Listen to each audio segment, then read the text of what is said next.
दीपिका वर्मा जी पटियाला से। राधे राधे महाराज जी। राधे राधे महाराज जी, आपके चरणों में कोटि कोटि नमन। महाराज जी, आपका बहुत बहुत धन्यवाद, आपके सत्संग ने मेरी जिंदगी बदल दी। महाराज जी, मेरा एक प्रश्न है, क्या हमारी वेशभूषा जैसे कपड़े और मेकअप आदि का हमारे भजन या आध्यात्मिक सफर पर कुछ प्रभाव पड़ता है? ज्यादा बनावटीपन करने से शरीर में आसक्ति बढ़ती है। शरीर आसक्ति फिर राधे राधे भक्तों, श्री परम पूज्य श्री प्रेमानंद जी महाराज जी के दिव्य वचन व सत्संग को सुनने के लिए हमारे चैनल को सब्सक्राइब करें और कमेंट में राधे राधे जरूर लिखें। और इस सत्संग को बीच में छोड़कर इस सत्संग का अपमान न करें। जो गुरुदेव भगवान के वाणी व मुख से निकलता है वो हम आप तक पहुंचाने का प्रयास करते हैं। दोस्तों, इन्हीं दिव्य वाणी को सुनने के लिए हमारे चैनल को अभी तुरंत सब्सक्राइब करिए और कमेंट में राधे राधे जरूर लिखिए। राधे राधे। कामनाओं को बढ़ने के बहुत चांस देते हैं, दूसरे भी देखकर कामना करते हैं और हमारे अंदर भी कामना आती है। उचित संग, जैसे आप गृहस्थ में हैं तो उचित पहनावा पहनिए, उचित श्रृंगार कीजिए, क्योंकि आप गृहस्थ में हैं। और उसमें थोड़ी कि हमारी तरह आप रज लपेट करके ऐसे नहीं, आप उचित श्रृंगार, पर इतना बनावटीपन ना आ जाए कि जिससे दूसरे का मन आकर्षित हो और हमारा मन भी कामनाओं में फंसने लगे।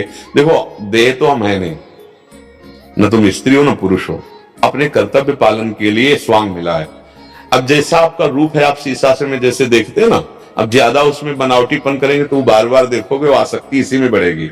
और हमारा मानव देह मिला है इससे आसक्ति हटाने के लिए।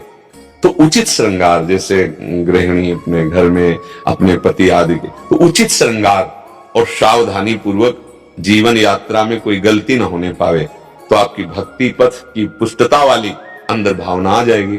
अच्छा, जैसे बहुत है बाहरी श्रृंगार, तो उसमें कहीं ना कहीं हमारी कामना होती है कि हमारा शरीर सुंदर दिखे, और उस कामना के अंदर फिर कोई न कोई वासना, तृष्णा, स्पृहा, इच्छाएं ये राज्य करती है।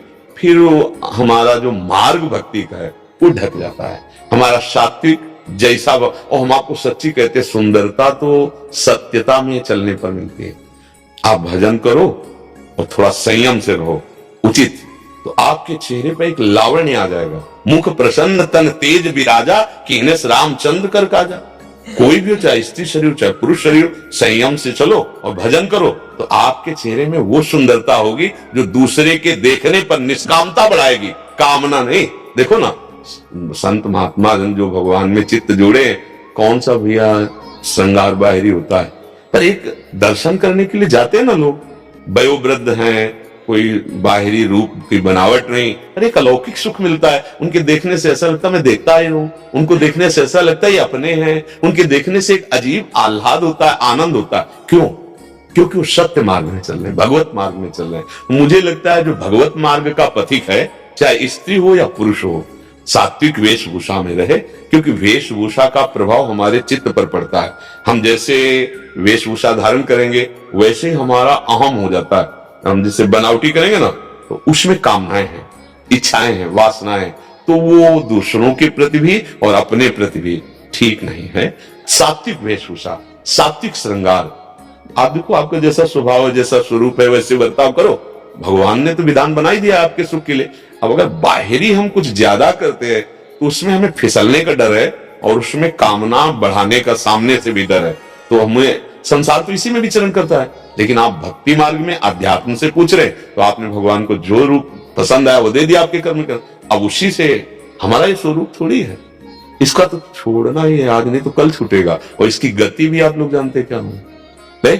अब इसको बनावटी क्या ज्यादा करें, बढ़िया सुंदरता लगेगी। जब देखो माई सुंदरता की सीमा, राधा राधा राधा रटोगे तो आपके नेत्र सुंदर हो जाएंगे, आपकी वाणी सुंदर हो, आपके विचार सुंदर हो जाएंगे, आपको देखने में अच्छा लगेगा। और वो अच्छा लगना निष्काम होगा, वो गंदी वृत्ति नहीं पैदा करेगा। अच्छा, बनावट जैसे बाहर की जाती है, तो बाहर की बनावट में अपने अंदर भी अहमता पुष्ट होती है और वो दूसरे के अंदर भी कामना प्रकट करने वाला बनता है। तो जहां पूछा है, अध्यात्म मार्ग का यह मंच है, इसलिए हमें लगता है उचित श्रृंगार, जैसे माताओं बहनों के लिए है, तो उचित श्रृंगार अपने धर्म की सीमा के अंतर्गत, फिर मंगल में कोई परेशानी नहीं। हमें दूसरे के दिखाने की भावना नहीं होनी चाहिए। हाँ, उत्तम के बस असमन माही, सपने हुआन पुरुष जगना है। एक पाणी ग्रहण संस्कार किया, और उसी में धर्म पूर्वक चले और दोनों मिलकर धर्म का आचरण किया, भजन किया, दोनों भगवान को प्राप्त हो गए। ऐसे गृहस्थ में चला जाता है। नाथ सकल संपदा तुम्हारी, मैं सेवक समेत सुतनारी, और विरक्त तो संपूर्ण विषयों पर विजय प्राप्त करके भगवान को प्राप्त कर ले। दोनों के लिए भगवत मार्ग है जी। मयूर उपाध्याय जी नागपुर से। राधे राधे। राधे राधे महाराज जी। महाराज जी, मैं बदलना चाहता हूँ पर बदल नहीं पाता। मैं बहुत कुछ करना चाहता हूँ पर कुछ कर नहीं पाता। मुझसे सुबह उठा नहीं जाता, मोबाइल छोड़ नहीं सकता। मैं छोटे छोटे संकल्प भी पूरे नहीं कर पाता। मैंने अपनी पूरी जिंदगी बस सपनों में ही गुजार दी। तो यार जिंदगी भी अभी कितनी बीती थी अभी तो विश्वास उठ चुका है। हाँ, अभी तो बच्चे हो, सही मार्ग नहीं मिला इसलिए विचलित हो रहे हो। अभी तो बच्चा, आप अपने जीवन को उन्नतिशील बना सकते हो, बदल सकते हो, जो चाहोगे वो बन सकते हो। अभी नई अवस्था है ना। हाँ, ये कुछ कमियां हैं आपके अंदर जिनके कारण आपको ऐसा मन चिंतन कराने लगा, बुद्धि ऐसा निश्चय करने लगी। अगर उन कमियों को दूर किया जाए और बुद्धि पवित्र हो जाए तो अभी आपको आनंद मिलने लगेगा। समझे? आप जानते हैं आपके अंदर जो कमियां हैं, है ना? हाँ, उनको छोड़ दीजिए। ये गंदी बातें, ये गंदे आचरण आपको गिरा देंगे। देखो, गिरी तो गए, आप कैसे निराश बोल रहे हो? अभी क्या हो, बच्चा हो। अभी ये अवस्था तो जिस दर जाना चाहो उधर के लिए आत्मबल पुष्ट होना चाहिए। पर के यही तो हम सब बच्चों से कि नई पीढ़ी हमारी जो आज उत्साहहीन हो रही है क्योंकि आचरण बिगड़ रहे हैं। सुख की लालसा से ऐसे आचरण किए जा रहे हैं जिनसे केवल दुख, निराशा, चिंता, घबराहट, शोक यही प्राप्त होगा। उनका फल ही है। अब उनको समझाओ तो कैसे समझाओ? ना आहार ठीक है, ना संग ठीक है, ना दृश्य ठीक है। हमारे देखने का नजरिया गलत हो चुका है। देखो, आप ही कह रहे हो हमसे मैं मोबाइल नहीं छोड़ सकता। जैसे भगवान, मैं आपकी शरण में हूं, मैं आपका शिष्य हूं, पर मैं युद्ध नहीं करूंगा। अर्जुन जी कहते हैं, यहीं से तो हंस के भगवान उपदेश करते हैं। जैसे आपने फाइनल कर दिया, मैं मोबाइल नहीं छोड़ूंगा। हम कह रहे मत छोड़ो मोबाइल, लेकिन मोबाइल में गंदी बात देखना तो छोड़ सकते हो ना। उतना तो आपको कंट्रोल रखना पड़ेगा अपने ऊपर। नहीं रखोगे, देखो हर चीज में गुण और दोष दोनों विराजमान है। जड़ चेतन गुण दोष में विश्व कीन करतार, संत हंस गुण गाए पे परिहरिवार विकार। जैसे दूध पानी रख दो तो हंस दूध पी लेगा, पानी छोड़ देगा। ऐसी गुण दोषमयी सृष्टि रची गई है। हमें गुण स्वीकार, मोबाइल में गुण है। आप एक दूर देश में बैठे एकांतिक महात्मा के वचन सुन सकते हो, किसी भी महात्मा के वचन सुन सकते हो, किसी भी शास्त्र का स्वाध्याय कर सकते हो। उसी में आजकल सब नई व्यवस्थाएं हो गई। कोई संकट है तो आप किसी को सूचना दे सकते हो, लेकिन उससे गलत जो बातें हैं वो ना देखो, उसका दोष स्वीकार ना करो। अब पास में मोबाइल है, गंदी बातें देखोगे, गंदे आचरण करोगे, तो यही बात। हम मोबाइल छोड़ने की बात नहीं कहते, हम मोबाइल में गंदी बात ना देखने की बात करते हैं। वो तो छोड़ सकते हो ना, छोड़ सकते हो ना, तो देखो छोड़ करके। गंदी बात देखो मत, और जो गंदी बात करते हो करो मत। और राधा राधा राधा राधा जिससे दवाई खाई जाती है, वैसे हम आपको कह रहे, राधा राधा राधा राधा नाम जप करो, थोड़ा व्यायाम करो, सुबह सुबह 1-2 किलोमीटर दौड़ो। शरीर से जितनी मेहनत करोगे उतने ही तुम महान बनोगे। ये जो शरीर को प्रमाद और आलस्य में डालते हैं वो किसी काम के नहीं रह जाते हैं। ये शरीर मैं थोड़ी है कि इसको इतना दुलार करे। उचित दुलार करे, हार दे दे, वस्त्र दे दे, और खूब इसको सत्कार्यों में लगावे। अभी आपकी बुद्धि पवित्र हो जाएगी, पाप नष्ट हो जाएंगे। थोड़ा सा भी परहित का कार्य तुम्हारे जीवन की लाभ को बदल सकता है। थोड़ा सा परहित कार्य, अभी तो परहित जाना ही नहीं, अभी तो केवल इंद्रियों के विलास को सुख माना और उसी में लग पड़े। ये अवस्था तो ऐसी नहीं है। इस अवस्था में तो हम अपनी ऐसी नींव रखते हैं जिससे हम राष्ट्र भक्त बने, हम मातृ पितृ भक्त बने, देव भक्त बने, भगवत भक्त बने, जगत का कल्याण करें, अपना कल्याण करें। अब ऐसे में तो बच्चा देखो, तुम निराश हो गए, नहीं हो गए निराश, ये अच्छी बात नहीं है। निराशा अच्छी बात नहीं है। अगर हमारी बात मान लो, हमारी प्रार्थना मान लो, तो जो तुम जानते हो कि गंदे आचरण है, जिनके रोकने में तुम असमर्थ हो, उनको रोकने में समर्थ है प्रभु का नाम। नाम बल है। जितने भी महात्मा काम क्रोध लोभ मोह मद मत्सर पर विजय प्राप्त की, नाम बल से प्राप्त की। हम जानते हैं नहीं करना चाहिए, फिर भी ऐसा लगता है जैसे कोई भूत हमारे ऊपर चढ़ गया हो, हमसे करवा लिया हो। वो वासना है, वासना का भूत है। वो नष्ट होगी उपासना से, और उपासना है नहीं तो फिर होगा क्या? हमारे अंदर ताकत है नहीं कि इधर कदम रख दे तो फिसलते चले जा रहे हैं। ताकत लाओ।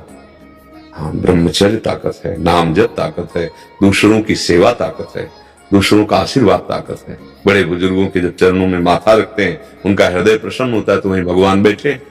कोई तड़प रहा है, भूखा प्यासा, रोग से पशु, आप उसकी सेवा कर दो, उसके हृदय में भगवान बैठे, वो आशीर्वाद दे देंगे, आपका मंगल हो जाएगा। बात समझ रहे? देखो प्रयास करके नाम जप करो। पहली बात तो निराश होना मत। हम तुम्हें कह रहे हैं, हमारा मानव जीवन निराश होने के नहीं मिला। अच्छा, हमसे गलती हो सकती है, बड़ी गलती हो सकती है, बार बार हो सकती है, हमें फिर भी निराश नहीं होना। हमको एक दिन उन गलतियों को रौंदना है। पक्की बात समझो।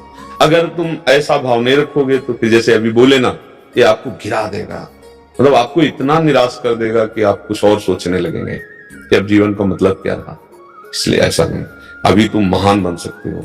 देखो, कई कई वर्ष गंदे आचरणों में रहे, जैसे वैश्यागामी चिंतामणि जी के पास विल्व मंगल जी, और वहां से धक्का मिला, घर परिवार सब छूट गया था। अब उनको एक ही रास्ता दिखाई दिया कि है कोई भगवान, अब मुझे स्वीकार करे। हमने जिसके लिए सब कुछ न्यौछावर कर दिया, उसने तो धक्का मार के बाहर निकाल दिया। चिंतामणि जी उनको धक्का मार के बाहर निकाल दिया। अब वो एक मार्ग मिला भगवान। तभी हम कहते हैं विपत्ति, अपमान, तिरस्कार, ये ऐसा अमृत है जहां से भगवान की तरफ यात्रा प्रारंभ होती है। नहीं, विषयी जीव कभी भगवान की तरफ नहीं चलना चाहता। जैसे नाली का कीड़ा नाली में ही आनंद लेना चाहता है, ऐसे विषयी जीव गंदे विषयों में ही आनंद खोज करता है। भगवान की तरफ चल पड़े। पूरा चरित्र तो बड़ा है। वो एक ऐसे महान आचार्य कोटि के बिल्व मंगलाचार्य उनका, और उन्होंने चिंतामणि को प्रणाम किया गुरु रूप से कि अगर तूने मेरा तिरस्कार ना किया होता तो आज मैं श्री कृष्ण को ना प्राप्त कर पाता। तो मन और बुद्धि, इंद्रियां तुम्हारा तिरस्कार कर रही हैं, तो तुम भगवान का आश्रय लो, नाम जप करो। देखो, तुम ही इस बात का अनुभव करोगे, हंसोगे अपने ऊपर कि अरे जब मैं नाम से विमुख था तो मेरी धज्जियां उड़ाई थी, आज मैं नाम जप कर रहा हूं तो मेरा कुछ नहीं बिगाड़ पा रहे। समझ रहे? आप निराश मत होना, हमारी बात मान लेना, एक दिन आपका हृदय शीतल हो जाएगा। मनुष्य जीवन व्यर्थ नहीं किया जाता बच्चा, बहुत कीमती। देवता तरसते हैं इस जीवन के लिए कि अगर ये जीवन मिल जाए तो मैं साधना और भजन करके ऐसे उत्तम गति को प्राप्त हो। कोई देव गति, कोई उत्तम गति थोड़ी है। वहां भी भोग विलासिता है, बाद में पुण्य क्षीण होने पर ये मृत्यु लोक में आ जाना पड़ता है। पुण्य क्षीणे मृत्यु लोक की विसंति। ठीक है ना?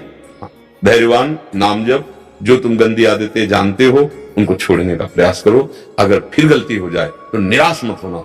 दवा खा रहे हो, राधा राधा राधा राधा, बल मिलेगा। ये जैसे हम आपसे सत्संग कर रहे हैं ना, आपको बल मिल रहा है।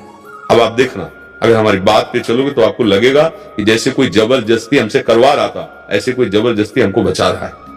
भगवान की कृपा, भक्तों की कृपा अमोघ होती है। महत् संगस्तु दुर्लभो दुर्गमो और अमोघस्य। अगर स्वीकार कर ले तो अमोघस्य। ठीक है?